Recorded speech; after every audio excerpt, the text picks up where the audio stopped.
General Petraeus, thanks very much for joining us on NATO TV. Good to be with you again. As Commander of ISAF and US troops here in Afghanistan, you've had the chance to implement the strategy which you devised. Would you say that the practice has matched the theory? Well, first of all, I'd say that what we've done is implement the so-called NATO comprehensive approach, a civil-military campaign, a counterinsurgency campaign to be sure, and one that does indeed embody many of the principles of the counterinsurgency field manual that we developed back in 2006 and which we employed in Iraq in the surge of 2007-2008. And I think generally it has borne fruit. There's been no question about the difficulty, about the fact that there have been setbacks as well as successes. But I don't think anyone denies at this point that over the course of the last year, the momentum of the Taliban in much of the country has been halted and indeed has been reversed in some very important areas, such as those in central Helmand province and very important districts around Kandahar city, Jari and Panjwai, Mullah Omar's former hometown, and even in the greater Kabul security bubble, periodic sensational attacks like the Intercontinental Hotel attack notwithstanding. So again, I think that by and large it has proven out, though there is, again, no question about the challenges that it has had to contend with, in particular, of course, the challenge of the sanctuaries that the Taliban and other insurgent groups have been able to maintain in Pakistan. A central part of COIN is the protection of the population. Some Afghans, including President Karzai on occasion, would say you're not protecting the population, quoting a number of civilian casualty incidents. How would you respond? Well, I think, again, you'd look at the areas that were not under Afghan and ISAF control in the past and now are under control. There's no question that there's still a very tough fight going on. And as we always say, it gets harder before it gets easier. And we have definitely been in the getting harder phase of this overall endeavor. Having said that, actually, if you compare May of this year with May of last year, the attack levels are actually about the same. They did not continue up the way the intelligence analysts had predicted. And June actually saw a slight reduction of 3 to 5% over last year. Now, we touch wood, we have to see if that trend continues or not, but it is significant nonetheless just for those two particular months after watching last year very, very significant increases on year. From a month last year, say, to a month in the previous year. But this is hard. There is a resilient enemy, and there is no question that that enemy is willing to cause civilian casualties. It's an enemy willing to blow himself up, in some cases, to achieve objectives. But again, as you look at the expansion of security bubbles, as you look at areas in which the Taliban had the momentum last year, but no longer has the momentum this year, I think that you have to say that that is progress, albeit still progress that needs to be solidified and expanded. And the issue, the very serious issue about insurgents being able to roam freely across the border into neighbouring countries such as Pakistan, should you have kept more troops in those areas? Well, it's a very serious challenge, and indeed in some of the most important areas we've worked hard with our Afghan partners to build a layered defense. For example, on the border between Host Province and North Waziristan, there's quite a significant force called the Host Protection Force, a border force that is quite effective and well supported. And we're seeking to expand that, seeking to expand similar forces in Paktika and some other areas to build literally a layered defense all the way back from the border, from these rugged, mountainous, tribal areas in which the insurgents have been able to establish safe havens over the years. Many of these areas, frankly, are just not those in which you will ever see sizable Afghan or ISAF forces. You're talking about 10 to 14,000 foot peaks in these areas, very sparsely populated, but certainly problematic. And so over time, we have to develop sustainable security solutions to deny these areas to the insurgents on this side of the border, and then to work with our Pakistani partners so that they can do the same on the other side. Because keep in mind that many of these insurgents are posing what we believe is the most existential threat to Pakistan, to pose the most urgent threat to the very existence of the Pakistani state as its citizens know it, and killing dozens of Pakistani civilians in an average week. What about levels of violence over the past year? Some reports, when they refer to your role, looking at your role over the past year here in Afghanistan, have said that under your role, violence has increased, and they refer to this increase in special operations. Some reports go as far as saying that, and I quote, Afghanistan has become a special forces killing ground. How would you respond?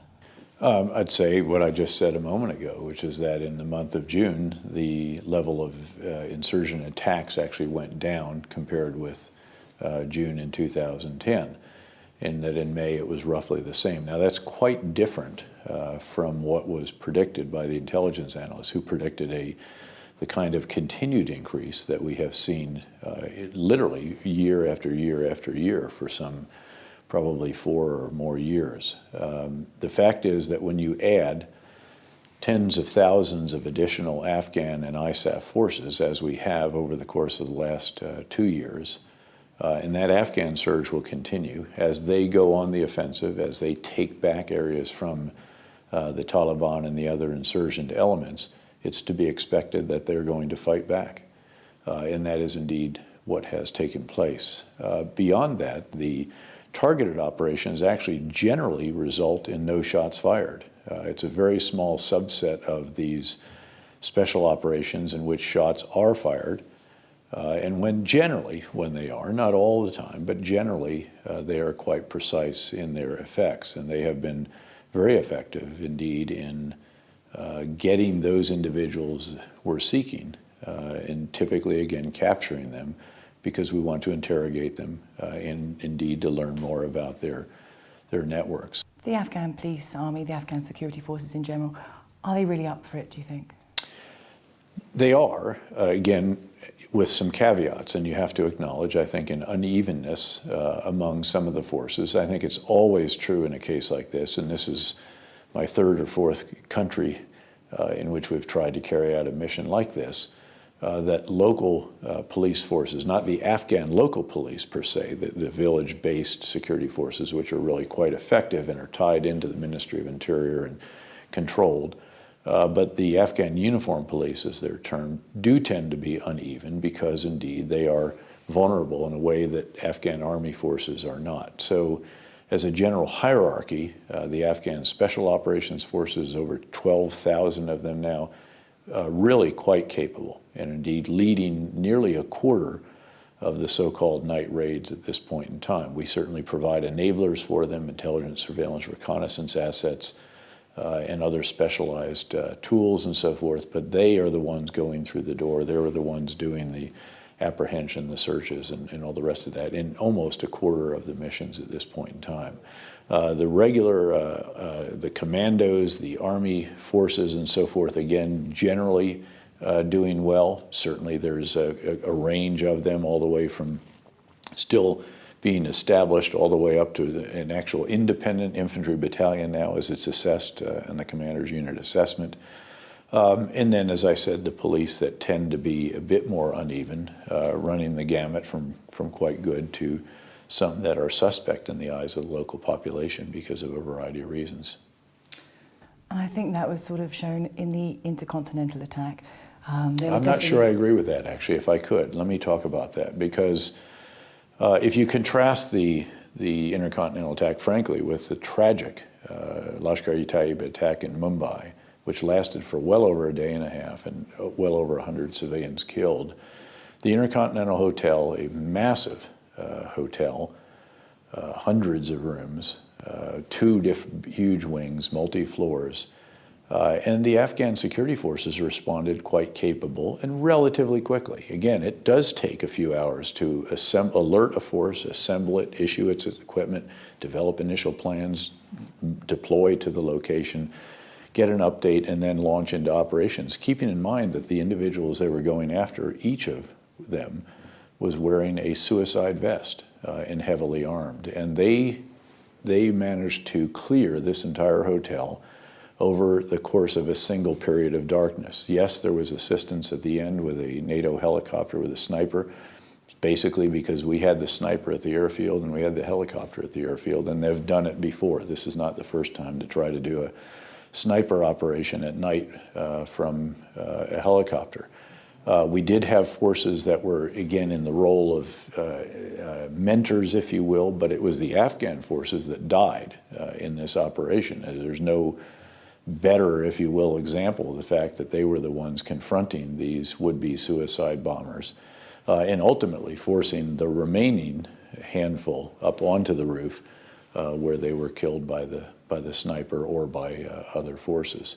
So actually, we tend to see this as quite a creditable performance, certainly a courageous performance by the Afghan Police Crisis Response Unit, a high-end unit by the Afghan National Army Commando element that deployed without its mentors, by the way, because the bulk of its force was already on an operation somewhere else, and then a particular intelligence unit that also did well. But it was the actual uniformed police that were there at the scene initially that, according to eyewitness reports, actually ran away instead of staying there and fighting. They were killed at the gate. So again, they didn't all run away, I can assure you. And it was initiated with a suicide car bomb blast. And several, I think 4 or 5 of those guarding that gate stood, fought, and died. So again, there may have been some, but those with whom our advisors were located gave uniformly positive reports. Just over a year ago, you were commander of CENTCOM. Did you ever envisage that you might end your military career here in Afghanistan? Well, I didn't. I thought I would end it as the commander of U.S. Central Command. This was unexpected, needless to say. We've jokingly said that I went to the White House for the monthly National Security Council meeting on Afghanistan and Pakistan with President Obama and came out with a new job. And that's not far from the truth. Again, I was sitting downstairs in the White House waiting for the start of that meeting in General Lute's office. Someone stuck his head in the door and said, "Has anyone seen General Petraeus?" And said, "Yeah," and said, "I want you up in the Oval Office." And obviously that led to the Rose Garden announcement that day after the President had accepted General McChrystal's resignation. It was completely unexpected and also an extraordinary privilege. There's no greater honor, there's also no greater responsibility than that of command.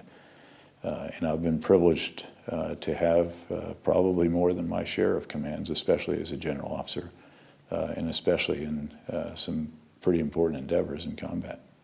General Petraeus, thank you very much for joining us. Privilege, thanks.